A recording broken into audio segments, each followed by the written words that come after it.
Við skúrkarnir notum gjarnan XT60 eða XT90 tengi fyrir rafmagnið okkar. En hver kannast ekki við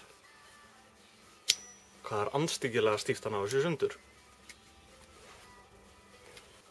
Núna er ég að reyna að taka þetta tengi í sundur og ímyndum okkur náttúrulega að séu vírar hérna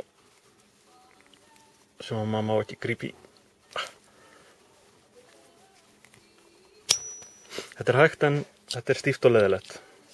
Þannig að hvað gera flugmódulmenn þá? Nú, þeir koma með lausnirinn ekki vandamál. Þvottaklemma með álímdum kubbum og íboruðum vírum. Síðan borum við 2 lítil göt hérna á tengin. Fara hérna á milli plast, þannig að það er engin hætta á að neitt skemmist.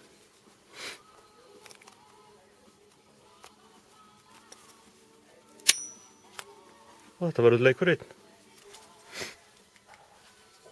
Svona leysum við vandamálin hér í skúrnum.